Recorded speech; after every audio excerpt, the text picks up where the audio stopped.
Shalom, selamat pagi Cat Lovers. Mari kita memuji dan menyembah Dia, Raja di atas segala raja.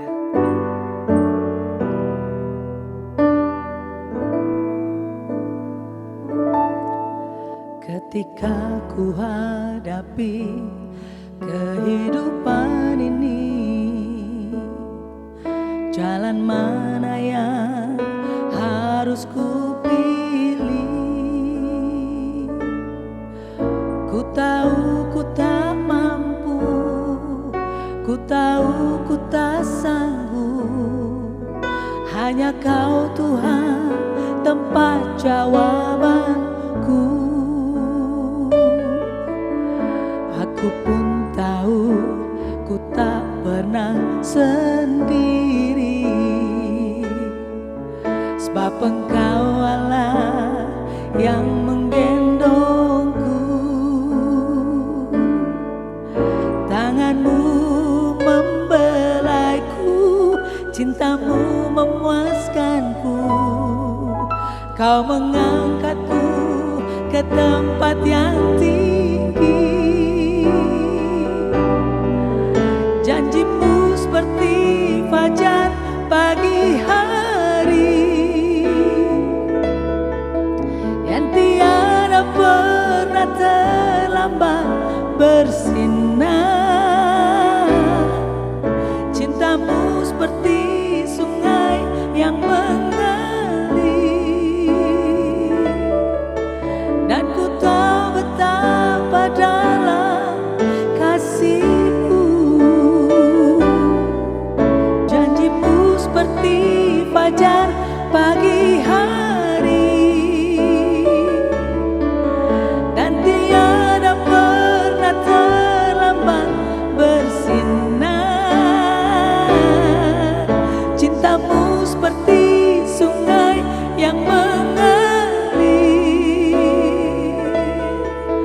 dan ku tahu betapa dalam kasih-Mu, dan ku tahu betapa dalam kasih-Mu, dan ku tahu betapa dalam kasih-Mu.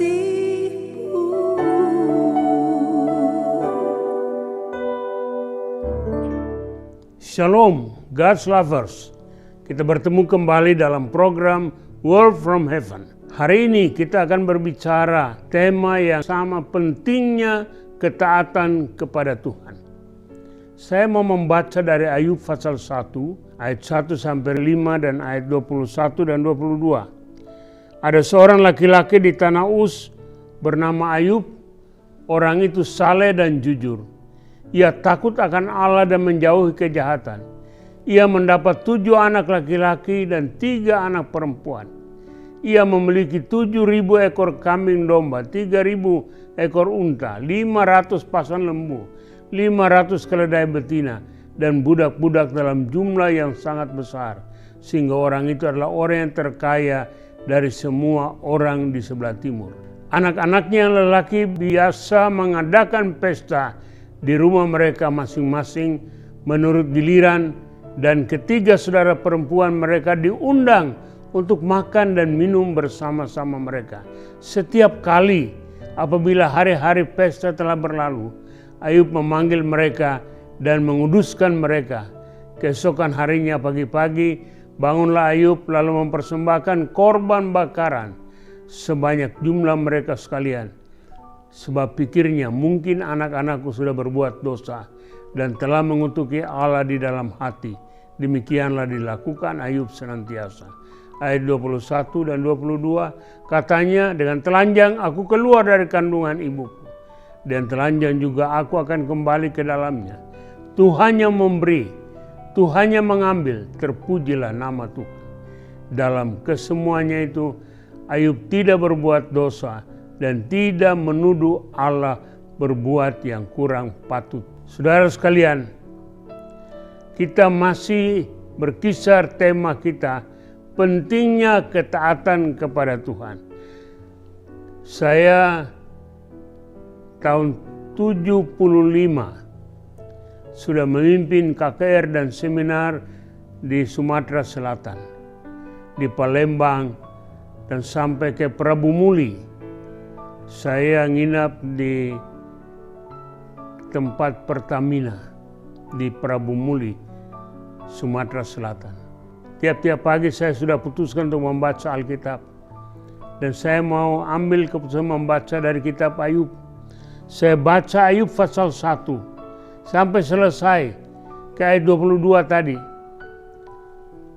Saya sepertinya tidak percaya. Saya baca ulang lagi. Hah, kok begini? Tapi saya berdoa dan saya melanjutkan.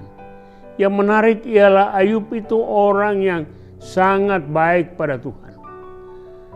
Dalam Ayub pasal 1 ayat yang pertama sampai ke 6 tadi, kita dapat melihat bahwa Ayub itu orang yang diberkati Tuhan, dia takut akan Tuhan, dia jujur, dia menjauhi kejahatan, dia diberkati dengan anak laki-laki dan perempuan, kekayaan yang besar, budak-budak yang banyak. Ayub seorang yang tiap kali memperhatikan keluarganya. Ayub harus kumpulkan mereka untuk berdoa bersama. Karena Ayub takut jangan-jangan mereka telah melakukan hal yang keliru. Itu luar biasa. Tapi apa yang terjadi? Kalau kita lihat, membaca keseluruhan, ada iblis yang memperhatikan Ayub. Dan Tuhan bilang, iblis, oke, silakan. Mau ganggu Ayub, silakan. Dan iblis berjuang. Kalau kita membaca ayat 7 dan selanjutnya, iblis berjuang untuk menghancurkan kehidupan Ayub. Anak-anaknya semuanya meninggal dunia dan lain-lain. Tantangan begitu besar. Saya membaca itu, sepertinya saya tidak mengerti apa rencana Tuhan. Orang yang begini baik, orang yang takut akan Tuhan, yang taat, yang jujur, taat untuk melakukan apa yang Tuhan kehendaki. Kok dia bisa mengalami seperti ini? Tapi Ayub dalam ayat 21 dan 22 tadi dikatakan, dengan telanjang aku keluar dari kandungan ibuku, dan telanjang juga aku akan kembali ke dalamnya. Tuhan yang memberi, Tuhan yang mengambil, terpujilah nama Tuhan. Dalam kesemuanya itu, Ayub tidak berbuat dosa dan tidak menuduh Allah berbuat yang kurang patut. Itu luar biasa. Saya belajar dari tahun 75 dari kehidupan Ayub. Bagaimana memahami kasih dan rencana Allah. Bagaimana belajar untuk tetap taat kepada Tuhan. Apapun konsekuensinya. Istilah saya yang selalu saya ulangi. Lord, I don't understand but I trust you. Obeying whatever the cost. Tetap taat apapun resikonya. Taat kepada Tuhan. Dan percaya kepada Tuhan. Bahwa Tuhan tidak pernah salah memimpin jalan hidup kita. Kalau kita membaca terus, keadaan itu makin pahit. Sampai istrinya Ayub mempersalahkan Ayub, sampai dibilang istrinya itu dengan bahasa yang kurang bagus. Tapi Ayub tetap berjalan. Ayub tetap yakin bahwa tangan Tuhan tidak kurang panjang untuk menolong. Dan pertolongan Tuhan tidak pernah terlambat. Sampai pada pasal terakhir, kita melihat dalam pasal 42, bagaimana Tuhan menolong, memperbaharui kembali kehidupan Ayub dan keluarganya. Memberikan anak-anak yang baru dalam kehidupan Ayub. Menambah umur dalam kehidupan Ayub. Itu luar biasa. Kita belajar dari ketaatan seorang manusia biasa. Mari kita belajar juga untuk taat. Taat apapun konsekuensinya. Kiranya Tuhan memberkati kita semua. Mari kita tundukkan kepala dan kita berdoa. Bapa di sorga, kami terima kasih untuk kesempatan belajar firman Tuhan dari pengalaman dan kehidupan Ayub yang tetap taat walaupun begitu banyak tantangan yang tidak masuk akalnya. Tapi dia percaya bahwa Tuhan tidak pernah salah memimpin jalan hidupnya. Allah turut bekerja dalam segala perkara untuk mendatangkan kebaikan. Kau memberkati, menolong kami sekalian, membuka mata hati kami untuk melihat kebenaran ini dan belajar hidup taat dan percaya kepada Tuhan apapun yang kami alami tiap-tiap kali.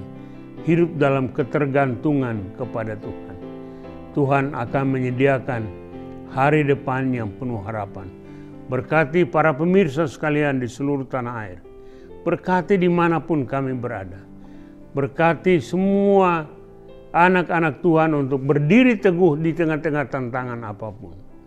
Berkati dan berkati akan pemerintah, negara, dan bangsa kami, seluruh masyarakat dari Sabang sampai Merauke, untuk tetap berdiri kokoh di dalam Tuhan. Karena Tuhan tidak pernah salah memimpin jalan hidup mereka.